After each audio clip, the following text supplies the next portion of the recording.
Les experts atlantiques, avec Laureline Savoie. Les produits contrefaits font partie de notre quotidien. Sacs à main de luxe, lunettes de soleil, montres, cigarettes, pièces automobiles, produits cosmétiques, vêtements et même produits alimentaires. Les faux ont élu domicile dans nos foyers. Ils viennent par contrebande le plus souvent et parviennent à passer nos frontières. Un fléau qui représente un manque à gagner énorme pour l'État marocain, mais aussi un chiffre d'affaires considérable, entre 6 et 12 milliards de dirhams. On parle contrefaçon aujourd'hui, il est 11h10. Voici vos experts. Les experts atlantiques, jusqu'à midi. Bonjour à toutes et à tous et bienvenue pour cette émission consacrée aux produits contrefaits. Vous avez des questions, des réactions, n'hésitez pas. Nous vous donnons la parole jusqu'à midi.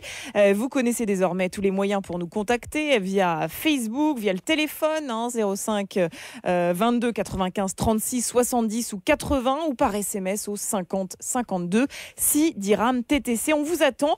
Vos experts nous attendent et aujourd'hui dans ce studio, j'ai le plaisir d'accueillir Abdelslam Lakbir, bonjour. Bonjour madame. Alors vous êtes chef de division de la prévention au sein de l'administration générale des douanes. Vous allez nous expliquer comment fonctionnent vos services au sein de l'administration et puis vous allez nous expliquer quelles sont les nouvelles lois en vigueur qui vont faire en sorte de renforcer justement ce contrôle aux frontières. Alors déjà première question, est-ce qu'on a une idée précise de ce que représente la contrefaçon dans l'économie nationale aujourd'hui ? Oui.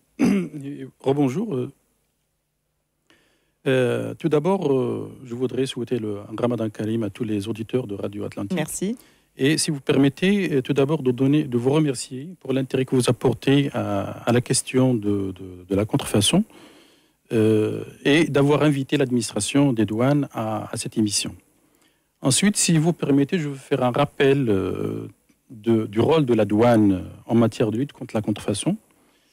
Vous savez que jusqu'en 2006, l'administration des douanes intervenait de manière indirecte. C'est-à-dire, elle attendait une ordonnance judiciaire pour intervenir sur un tel produit, un tel opérateur, pour arrêter, pour donner des suites selon l'ordonnance du juge. Depuis 2006, avec la modification de la loi 1797 et de la loi 00 sur la propriété intellectuelle, l'administration intervient de manière expresse dans le processus de lutte contre la contrefaçon aux frontières. Je m'explique. C'est-à-dire que l'administration n'intervient pas dans le territoire national, n'intervient pas à l'intérieur du territoire national, elle intervient au niveau des frontières avec des procédures connues sous le nom des mesures aux frontières. C'est des mesures qui font l'objet d'un accord qu'on appelle les ADPIC. On parlera de tout ça et on parlera justement de la modification de ces mesures récemment. Mais voilà, savoir un petit peu à quoi, quand on parle de contrefaçon, est-ce que c'est vraiment un gros manque à gagner ? Oui, on le sait, pour l'État marocain, ça représente combien en chiffre d'affaires, combien ça représente aussi ? Est-ce qu'on a une idée de tout ça ? Il y a récemment une étude du Compiac qui a été faite, des chiffres qui datent de 2012. Est-ce qu'on a des chiffres d'ailleurs plus récents là-dessus ? Oui, effectivement, en 2012, une étude a été engagée par l'OMPIC, par l'administration des douanes, par le Compiac, qui regroupe toutes ces administrations. Et là, l'étude a porté sur un certain nombre de secteurs, avec un certain nombre de conditions. Et on est sorti avec des chiffres, pour un chiffre global, nous avons, comme vous avez dit, 6 à 12 milliards de dirhams de valeur de contrefaçon, qui représente entre 0,7 et 1,3% du PIB. Oui. Donc, nous avons un PIB... C'est quand même pas rien. Oui, mais l'essentiel de la contrefaçon, c'est pas aussi en termes de recettes fiscales. C'est aussi un terme d'effet induit sur l'économie, sur le consommateur particulièrement. Et donc, l'impact est un impact très important, même si sur les chiffres, on n'a pas très 0,7%, c'est pas grand-chose par rapport aux 115 milliards de dollars de PIB en 2013, par exemple. Et donc, l'effet, c'est sur le consommateur, le danger que représente la contrefaçon pour le consommateur, pour les entreprises qui veulent investir au Maroc et de manière indirecte sur l'économie de façon générale. Alors, on va revenir justement sur les dangers de cette contrefaçon. Mais avant ça, c'est vrai qu'au regard des chiffres que vous venez d'évoquer, entre 6 et 12 milliards de dirhams de chiffre d'affaires pour la contrefaçon, est-ce qu'on a vraiment intérêt à lutter contre cette contrefaçon qui fait partie finalement de l'économie et qui rapporte de l'argent? Alors, je vous pose cette question qui est bien sûr politiquement un peu incorrecte parce que on s'est mis, l'État marocain s'est lancé dans cette lutte contre la contrefaçon, mais voilà, est-ce qu'il y a un véritable intérêt ou est-ce que fermer les yeux de temps en temps Non, effectivement, l'objectif premier et principal de l'aide contre la contrefaçon, c'est d'abord la protection du consommateur. Un premier objectif. Car la contrefaçon peut mettre en danger la vie des citoyens et menacer l'ordre public. Deuxième chose, les atteintes aux droits de propriété intellectuelle ont un impact sur les entreprises via la diminution de la part des ventes sur le marché et par la suite la réduction des bénéfices des entreprises. Donc c'est un impact direct sur l'entreprise. Également sur la créativité, parce que les droits de propriété intellectuelle sont établis pour récompenser les efforts de créativité des inventions et encourager les investissements dans des produits nouveaux. Et contribuer grandement à stimuler la création d'emplois dans notre économie fondée sur la connaissance. Et donc tout ça nous amène à dire que nous avons intérêt à mettre en place une stratégie de lutte contre la contrefaçon efficace soit-elle.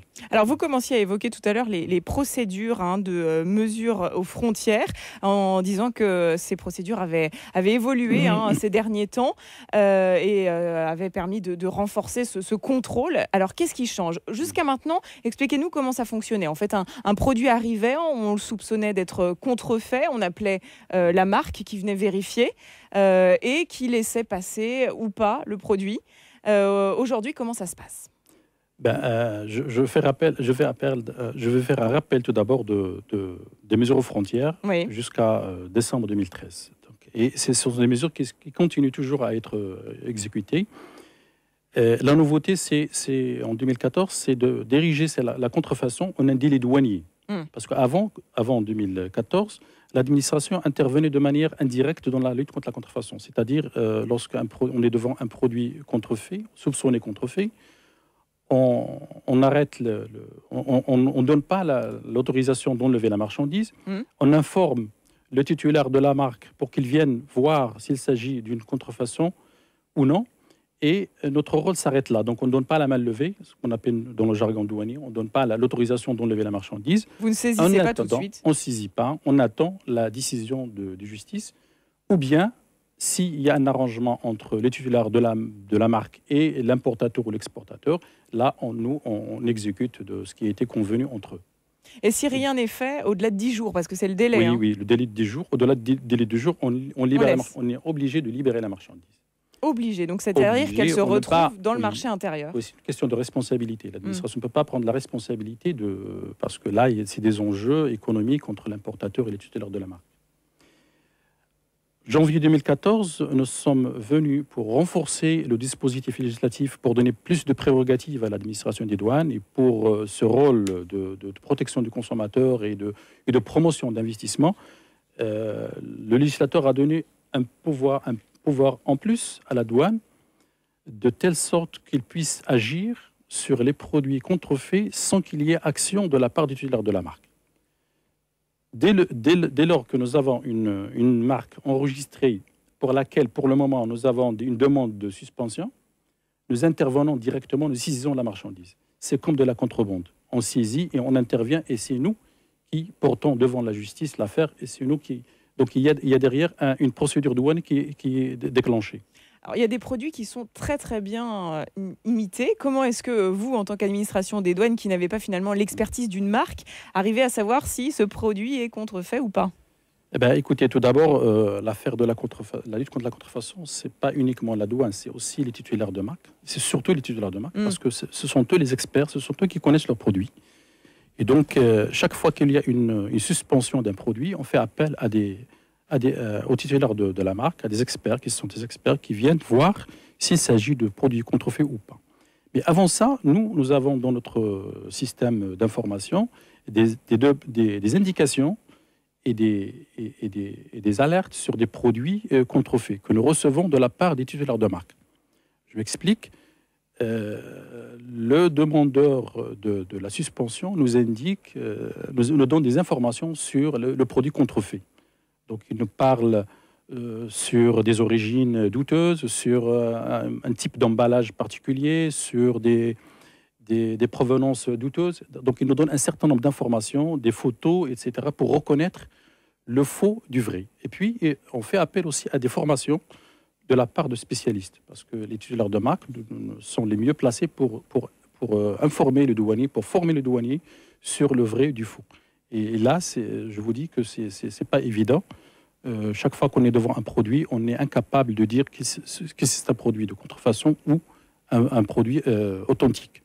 Alors ça fonctionne si la marque a s'est préalablement enregistré un peu dans votre système informatique. Elle vous a donné toutes les informations, mais ce n'est pas le cas de toutes les marques. Enfin, combien de marques se sont aujourd'hui enregistrées auprès de l'administration des douanes ?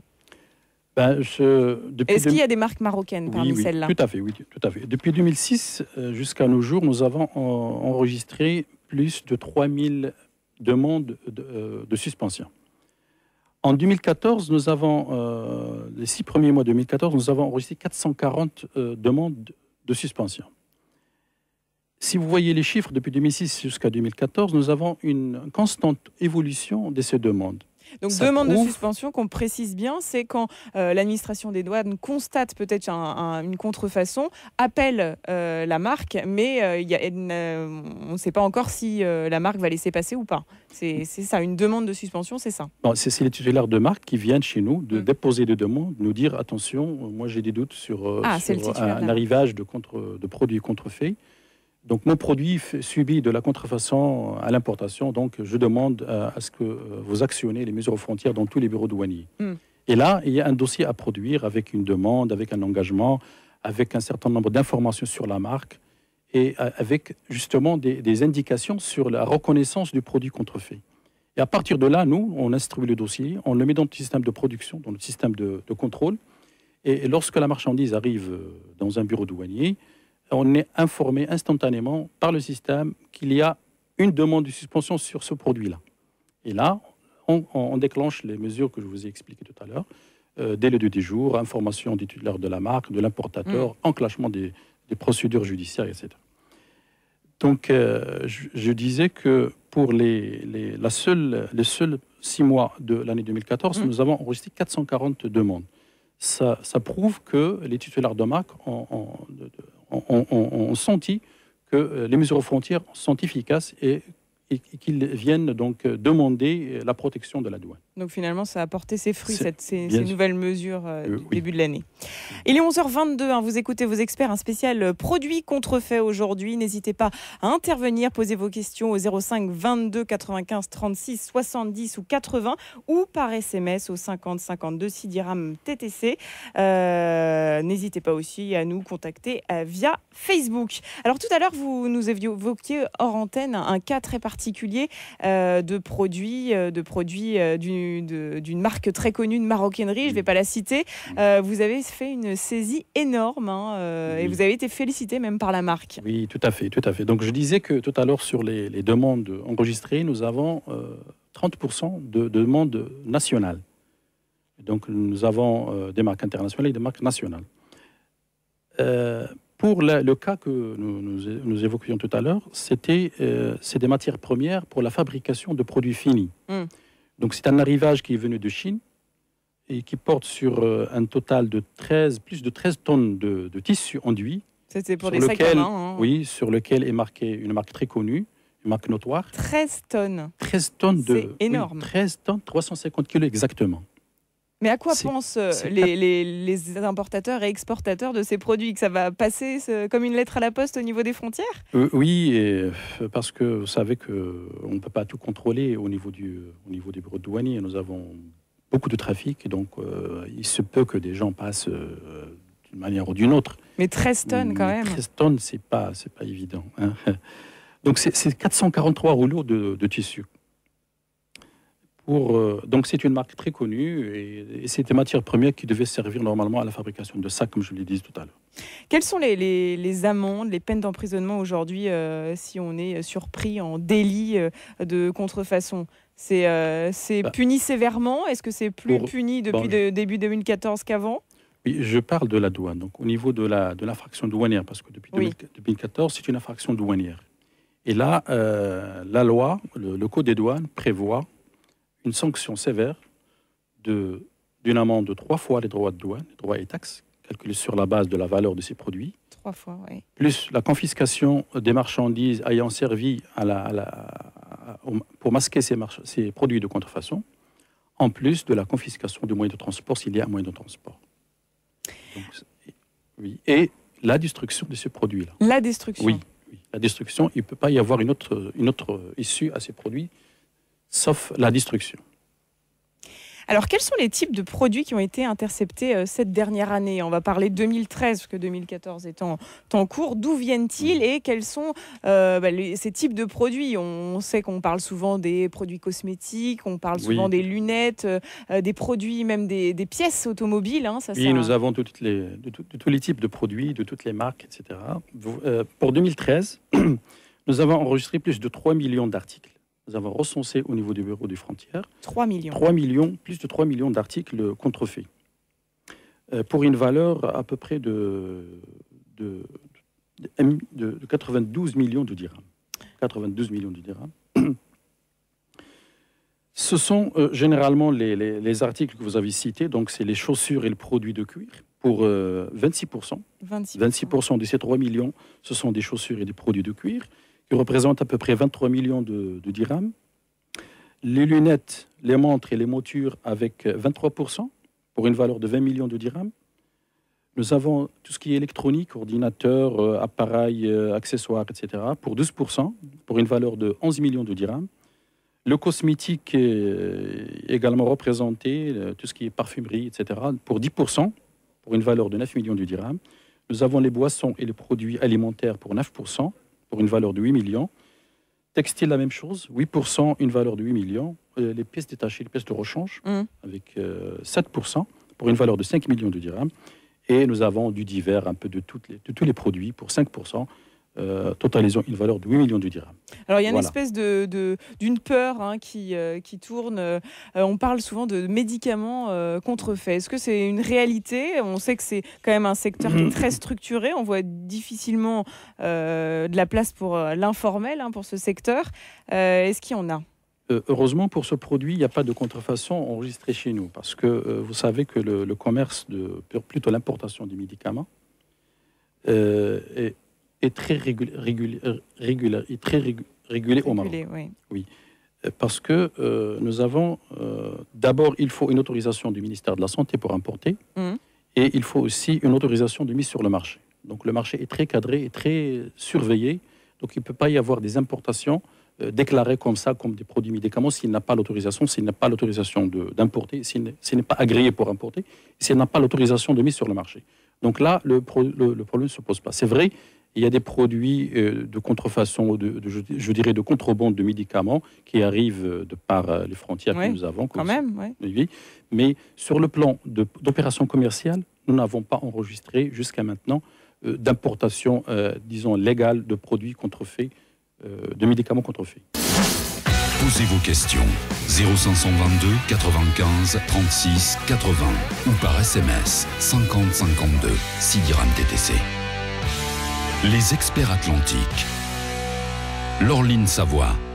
Bienvenue si vous venez de nous rejoindre, vous écoutez les experts atlantiques, il est 11h40, on parle produits contrefaits jusqu'à midi dans votre émission Info Service. N'hésitez pas à nous appeler pour poser vos questions ou témoigner tout simplement. Vous pensiez acheter un produit de marque et vous vous êtes rendu compte qu'il était contrefait. Vous vous demandez comment agir pour ne pas encourager ce fléau. On attend vos questions au 05 22 95 36 70 ou 80. Notre expert aujourd'hui, Abdelslam Lakbir, rebonjour, vous êtes Bonjour. Le chef de la division de la prévention au sein de l'administration générale des douanes. Alors on a une question de Anouar de Casa. Bonjour Anouar. Bonjour. Alors quelle est votre question? Permettez-moi de vous souhaiter Ramadan Mubarak Karim. Merci. Et je tiens de vous féliciter pour la qualité de votre émission. Merci beaucoup. S'il vous plaît, j'ai deux questions sur ce sujet. La première question est relative à l'opposition. Est-ce que l'administration des douanes peut faire une opposition sur l'enregistrement d'une marque auprès de l'OMPIC? Et ma deuxième question est relative à la contrainte sur corps.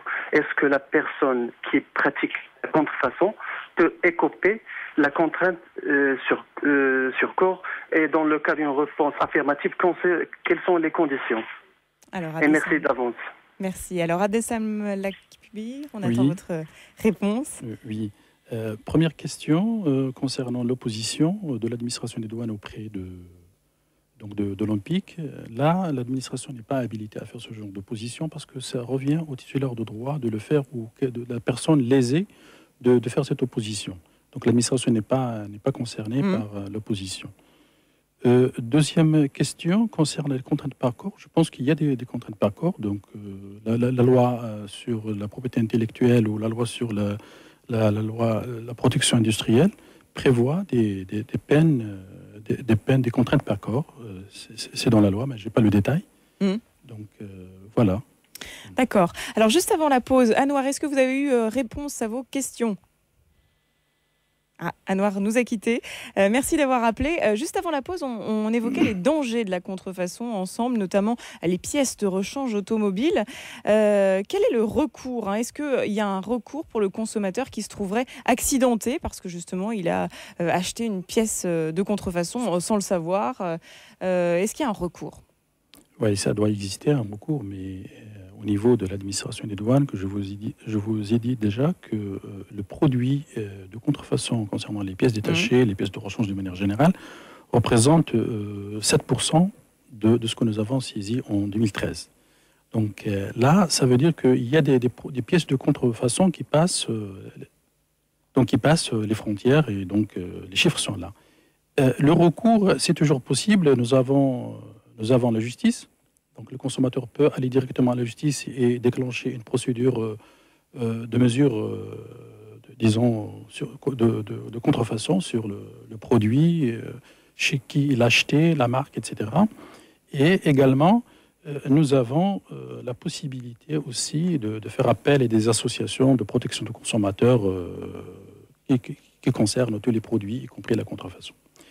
Au niveau de la douane, nous avons signé avec un certain nombre d'associations professionnelles, dont notamment l'AMICA, qui est l'Association marocaine de l'industrie et du commerce automobile, d'un accord dont l'objectif est de permettre aux membres de l'AMICA de déposer auprès de l'administration avec beaucoup de facilité les demandes de suspension et de sensibiliser les industriels sur les mesures aux frontières, sur l'impact, sur l'intérêt que représentent les mesures aux frontières. Et donc, voilà. On a une deuxième question de Myriam de Casa. Bonjour Myriam. Oui, bonjour. Merci de nous appeler. Quelle est votre question? Moi. Alors, ma question, en fait, c'est, étant importateur, aujourd'hui, quand on apporte effectivement une marchandise où la marque a été déposée, comme vous avez expliqué, il y a une procédure qui se déclenche. Ma question, est-ce normal de faire payer tous les frais de stockage, en fait, le temps que la marque se déplace, vérifier la marchandise, que c'est conforme, etc., et qu'elle donne son aval pour le dédouanement, de faire payer tous ces frais à la PME, par exemple, le cas de mon entreprise. Le deuxième point qui me paraît aussi important, c'est que il y a, je pense, comme vous avez dit, c'est efficace, etc. Je ne peux qu'être fière que le Maroc soit à jour au niveau de ses procédures de contrefaçon. Par contre, un chantier de la corruption est vraiment aussi à mettre dans le planning du jour. Parce qu'il y a des entreprises qui vont être arrêtées et d'autres pas.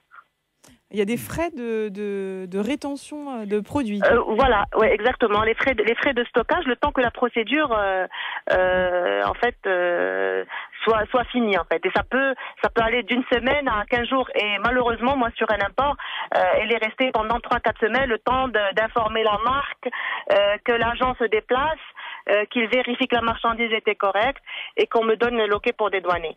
Donc, je ne sais pas si la douane elle a prévu des délais pour protéger notamment la PME, parce que bon, protéger le consommateur, protéger la marque, c'est bien, c'est très bien même, mais est-ce qu'on a pensé à la PME? Oui, effectivement, merci pour cette question. En ce qui concerne les mesures aux frontières, vous savez que nous avons des délais à respecter pour ne pas empiéter sur les intérêts aussi bien de l'importateur que du titulaire de droit. C'est une question de responsabilité. C'est pourquoi on fait des mesures, on appelle ça des mesures suspensives. Ça veut dire que nous, on suspend la main levée, donc on ne donne pas l'autorisation d'enlèvement, mais dans des délais. Nous avons 3 jours pour informer, c'est notifié dans la circulaire, donc 3 jours pour informer l'importateur et le titulaire de droit. Et là, nous avons encore 7 jours pour que l'intitulaire de droit se présente à l'administration avec une ordonnance judiciaire ou des mesures conservatoires, etc., pour nous dire que voilà, j'ai pris en charge, j'ai pris la responsabilité de ces marchandises. Et là, l'administration n'est pas du tout concernée et n'est pas responsable des suites des déroulements des procédures. Parce que c'est vrai que les procédures de contrefaçon pour venir chercher les informations, pour déposer la demande du petit tribunal, pour actionner les descriptions, disons le recensement de la marchandise, ça demande un peu de temps, mais il y a des délais à respecter, donc ça ne dépasse pas les 10 jours pour l'administration. Le délai en dehors des 10 jours, c'est des délais dus à d'autres considérations de procédures judiciaires, etc. Est-ce que vous avez eu réponse à votre question, Myriam? Non, malheureusement. Ma question est pourquoi faire supporter à la PME ces frais de stockage qui sont dus à une procédure imposée par la marque écoutez, et madame, par la douane. Écoutez, madame, si en fin de compte, vous avez eu gain de cause, votre produit n'est pas contrefait, donc vous avez la possibilité de retourner contre les titulaires de la marque. C'est pourquoi nous administration de douane, nous dégageons notre responsabilité. Si au contraire, vous avez vous avez importé des produits contrefaits, là vous subissez le stockage, la destruction, la pénalité, etc. Mais dans le cas contraire, si votre produit n'est pas contrefait, vous pouvez toujours retourner contre le titulaire de droit et lui faire subir tous les intérêts, les dommages qui vous ont été comptabilisés. Alors, on évoquait tout à l'heure les dangers de la contrefaçon et puis les recours qu'a un consommateur qui se trouverait gêné parce qu'il a été obligé d'utiliser, sans le savoir, peut-être un produit contrefait. On a avec nous Wadi Madi, qui est le président d'Unique Conso et qui pourra peut-être nous expliquer. Bonjour Wadi Madi. Bonjour. Oui, vous pourrez peut-être nous expliquer quel est le recours qu'on a quand on est, par exemple, un automobiliste, qu'on a acheté qu'on a fait remplacer une pièce de rechange de sa voiture par un produit contrefait et on est accidenté. Est-ce qu'il y a un recours dans ces cas-là? Alors, écoutez, le problème de la contrefaçon, si vous voulez, on peut parler de la pièce de rechange. C'est vrai qu'il y a quand même un problème parce que normalement l'autorité, surtout au niveau douane et entrée de produits, ne sont contrôlées que sur demande du détenteur de droit. Si celui-là a constaté que le problème, disons, qu'il y a une contrefaçon et que normalement il doit agir. Donc malheureusement, s'il n'y a pas de réclamation auprès du détenteur de droit, le produit, s'il répond en principe à toute la réglementation, il se trouve sur le marché. C'est quand même un problème que nous avons constaté, nous, au niveau de la protection de consommateurs. Et bon, dans le cas où un consommateur a trouvé malheureusement un produit qui est acheté et en ignorant que c'est un produit contrefait, donc il n'a pas de recours sauf retourner contre le fournisseur qui a vendu le produit en donnant aussi la preuve, parce que normalement il doit aussi prouver que c'est un produit contrefait. Ça, c'est très difficile pour un consommateur pour qu'il puisse le justifier, et retourner contre le commerçant pour escroquer. Et c'est le seul moyen qui est mis à la disposition du consommateur, donc pour prévaloir son droit. Maintenant, il faut quand même que le consommateur lui-même soit quand même un consommateur averti. Donc, il y a quand même des indicateurs qui nous permettent de dire si ce produit est un produit contrefait ou un produit normalement d'origine. Donc, il y a le prix qui est en jeu. Il y a le prix qui est en jeu. Il y a la qualité. Donc, il y a certaines références qu'il faut que le produit doit contenir. Il y a aussi, le plus important, la traçabilité, la facture. Mais maintenant, si on n'a pas de facture, on ne peut rien faire. Si on veut porter plainte pour un problème de contrefaçon, un problème d'escroquerie. Et c'est ça le rôle aussi du consommateur, qu'il doit être aussi conscient et justement ne pas faire confiance à n'importe qui pour acheter un produit. Pour ça, il doit être informé. Comment est-ce qu'on peut s'informer sur et savoir connaître la traçabilité d'un produit?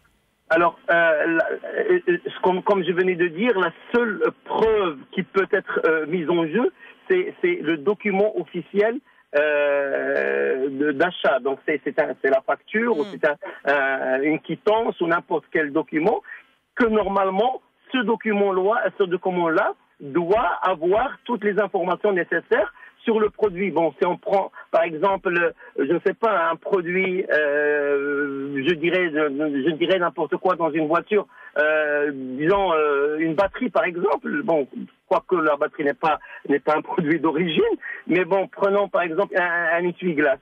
Bon, oui. Quand on prend un essuie-glace, il doit avoir toutes les caractéristiques d'un essuie-glace d'origine et écrit sur la facture. Comme ça, si moi j'achète un produit contrefait du commerçant, c'est à lui de prouver que le produit est un produit d'origine. Il y a la loi qui couvre justement le consommateur, notamment la loi 3108 qui couvre le consommateur. Il y a une autre loi qui est aussi importante, c'est la loi 2409 qui parle de la sécurité des produits et des services. Alors là, si par exemple on a un accident par n'importe quel produit, qu'il soit d'origine ou adaptable ou bien contrefait, et s'il est la cause d'un accident, donc il faudrait avoir les éléments de preuve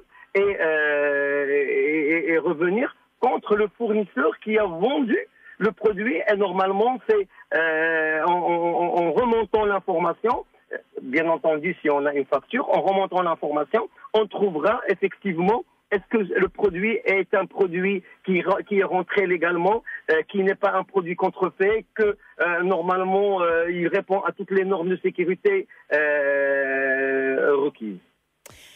Bien, alors tout à l'heure, on évoquait effectivement le travail de l'administration des douanes qui intervient au niveau des frontières. Or, on l'a constaté, plusieurs produits parviennent à passer ces frontières. Elles se retrouvent sur le marché intérieur. Est-ce qu'il y a un moyen de localiser ces distributeurs, ces revendeurs de produits contrefaits? Et qui doit le faire? Est-ce que ce sont les marques directement qui doivent vous contacter? Comment ça fonctionne? Alors, je vais vous dire une chose. Je crois que il n'y a pas que les produits qui rentrent par les portes du Maroc, c'est-à-dire les produits importés, mais il y a aussi de la contrefaçon marocaine. Bien sûr. Il ne faut pas l'ignorer. Donc, alors ça, c'est sûr. C'est quelque chose de très important aussi. Et nous, en tant qu'association de consommateurs, nous focalisons beaucoup sur les produits contrefaits qui peuvent provoquer un danger sanitaire ou sécuritaire pour le consommateur. Et alors là, nous, on peut intervenir si nous constatons, par exemple, qu'il y a un produit qui peut porter atteinte à la sécurité et la santé du consommateur. C'est vrai que ce n'est pas notre rôle primordial de faire les constatations légales, mais on peut collaborer avec les parties prenantes. Nous avons par exemple le ministère du Commerce et de l'Industrie qui s'occupe de tous les produits industrialisés. Nous avons aussi l'ONSA qui s'occupe de tous les produits alimentaires. Et bien entendu, nous avons le ministère de la Santé qui s'occupe aussi de ce qui est produits de santé et de paramédical. Le danger qui est actuellement et à travers le monde, c'est que la contrefaçon a touché les médicaments. Et ça, c'est très, très, très grave. Et il faut noter aussi qu'à travers le monde, maintenant, il y a 10% de produits médicamenteux qui sont fausses, et qui sont à base ou d'origine uniquement de l'eau et d'autres produits, d'autres produits, ou bien peut-être pire, des produits qui sont disons cancérigènes ou même des produits qui sont empoisonnés. Donc c'est là franchement, c'est là notre travail, nous, en tant que association de protection de consommateurs. Et je peux vous dire qu'au niveau international, nous avons pu intervenir dans ce sens au niveau du congrès mondial de la contrefaçon qui a été en Turquie. Et c'était quand même quelque chose que normalement tout le monde doit prendre en connaissance, cette problématique. Et il faut travailler justement sur l'information du consommateur et l'éduquer à ce qu'il prenne ces mesures, ces dispositions pour qu'il puisse acheter un produit d'origine connue et un produit qui est sécurisé. Alors, vous évoquiez tout à l'heure, merci, la contrefaçon de l'intérieur, des biens qui ont été produits au Maroc, comme certains produits textiles. Il y a aussi quelque chose que j'aimerais évoquer, ce sont ces produits marocains qui ont été contrefaits. On parle souvent de la babouche, tagine, le caftan, la djellaba, qui nous viennent, qui sont made in China. Comment faire pour lutter contre ça aussi, étant donné que aucun de ces produits n'ont finalement été, n'ont pas de brevet. Ça serait ça, en fait, la solution pour éviter ce genre de dérive. Oui. Si vous permettez, je reviens sur la première question concernant l'intervention de l'administration à l'intérieur. Tout d'abord, l'administration n'intervient pas de par la loi à l'intérieur du territoire pour lutter contre la contrefaçon. Sauf lorsque les agents des douanes, à l'occasion d'un contrôle quelconque, un contrôle dans une entreprise ou dans un dépôt, etc., se trouvent devant des marchandises contrefaites. Là, ils ont le devoir d'aviser et d'informer le parquet. Bien entendu, en dehors des marchandises de contrebande. Si c'est des marchandises de contrebande, le problème ne se pose pas. Qu'ils soient contrefaites ou pas, on les saisit. Donc, il y a une procédure, c'est la douane qui s'en occupe. Mais en dehors de ces cas, l'administration n'intervient pas. Elle intervient uniquement au niveau des frontières. Et avec la nouvelle disposition, c'est uniquement à l'importation. C'est uniquement à l'importation pour les saisies des marchandises depuis janvier 2014. Et donc, qui peut intervenir ? C'est les autorités, il y a de la justice, il y a les autorités de contrôle, la police, la gendarmerie, etc., les associations de protection des consommateurs, etc. Toutefois, l'administration agit en amont. Comme je vous ai dit tout à l'heure, nous agissons sur les importations de matières premières qui peuvent servir à ce genre de fabrication locale de contrefaçon. Je vous ai dit tout à l'heure l'exemple des 13 tonnes de tissu enduit qui serviraient à la fabrication de sacs localement. Ceci dit, ceci nécessite le renforcement de la coopération avec les ayants droit qui doivent déposer des demandes pour bloquer les importations des matières premières au niveau des frontières, donc pour limiter un peu l'approvisionnement de ces produits en matières premières. Concernant le deuxième point, sur ces produits marocains contrefaits. Sur les produits marocains qui viennent de l'étranger, produits fabriqués à l'étranger et qui viennent donc en compétition de produits... Envahir le marché marocain. Là, c'est dans le futur proche. C'est dans le futur proche, ça veut dire que l'administration des douanes est appelée dans le futur à intervenir sur ce qu'on appelle les indications géographiques, sur les appellations d'origine, parce que nous sommes en train de négocier un accord avec l'Union européenne, la LECA. Et dans cet accord-là, on prévoit d'étendre les prérogatives de la douane à ces indications géographiques-là et intervenir de manière directe sur ces produits-là. Parce qu'il n'y a pas de marque inscrite sur ces produits. S'il y avait une marque sur ces produits, on aurait intervenu par les mesures frontières, ça ne posait pas de problème. Merci beaucoup, à demain pour les experts. Merci.